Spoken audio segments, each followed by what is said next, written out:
IGNOU BHIC 131 के student के लिए जो हम मोस्ट इम्पोर्टेंट टिप्पणियों की एक सीरीज करवा रहे हैं। आज उन्हीं में से दो और मोस्ट इम्पोर्टेंट टिप्पणियां रहेंगी। पहली टिप्पणी रहेगी गणसंघ। गणसंघ प्राचीन भारत की एक महत्वपूर्ण राजनीतिक व्यवस्था थी जिसका विकास महाजनपद काल में हुआ।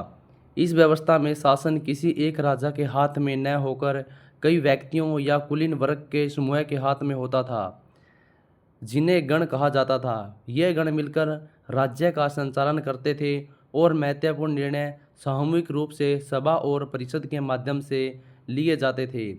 इस प्रकार यह व्यवस्था राजतंत्र से भिन्न थी और इसमें सामूहिक नेतृत्व की भावना प्रमुख थी। गण संघ व्यवस्था में प्रशासनिक कार्यों का संचालन सुव्यवस्थित ढंग से किया जाता था। विभिन्न पदाधिकारियों की नियुक्ति होती थी और शासन के निर्णय विचार विमर्श के बाद लिए जाते थे। हालांकि इसमें आम जनता की प्रत्यक्ष भागीदारी सीमित थी, क्योंकि सत्ता मुख्यतः कुलीन वर्ग तक ही सीमित रहती थी।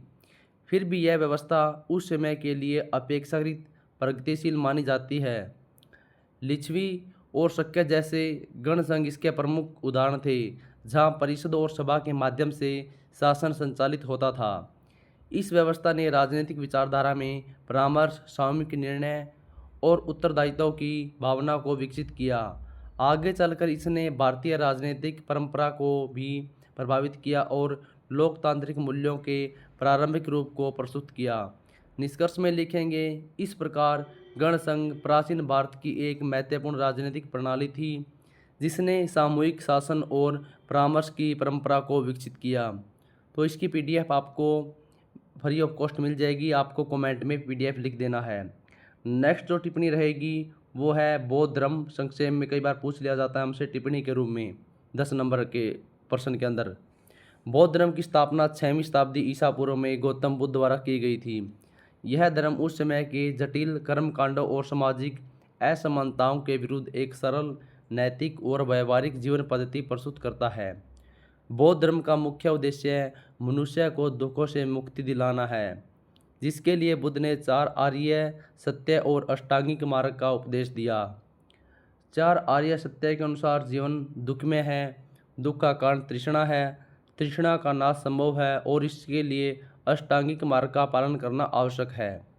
अष्टांगिक मार्ग में सम्यक दृष्टि, संकल्प, वचन, कर्म, आजीविका, प्रयास, स्मृति और समाधि शामिल हैं, जो व्यक्ति को नैतिक संतुलन, अनुशासित जीवन जीने की दिशा प्रदान करते हैं। इसके साथ ही बौद्ध धर्म में अहिंसा, करुणा, मध्यम मार्ग और आत्मसंयम पर विशेष बल दिया गया है। यह धर्म सभी वर्गों के लोगों के लिए खुला था और इसमें जाति व्यवस्था का विरोध किया गया, जिससे समाज में समानता और बंधुत्व की भावना को बढ़ावा मिला। इसके कारण बौद्ध धर्म तेजी से फैलता गया और एक प्रमुख धार्मिक आंदोलन बन गया।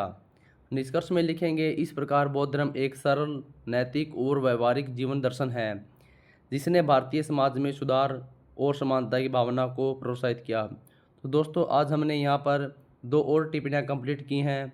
इससे पहले हम महत्वपूर्ण टिप्पणियाँ कर चुके हैं 6, जो आपको प्ले लिस्ट में मिल जाएंगी। और इग्नू BHIC 131 के मोस्ट इम्पोर्टेंट और रिपीटेड प्रश्न हम कर चुके हैं, जो आपको प्ले लिस्ट में मिल जाएंगे। चैनल पे पूरी प्ले लिस्ट बनाई हुई है, कंप्लीट कोर्स में भी आपको मिल जाएंगे। आपको वीडियो कैसा लग रहा है कमेंट ज़रूर करें। अगर वीडियो हेल्पफुल है तो लाइक करें, दोस्तों के साथ शेयर करें, चैनल को सब्सक्राइब करना ना भूलें। मिलते हैं नेक्स्ट इंपॉर्टेंट वीडियो में। धन्यवाद दोस्तों। जय हिंद, जय भारत।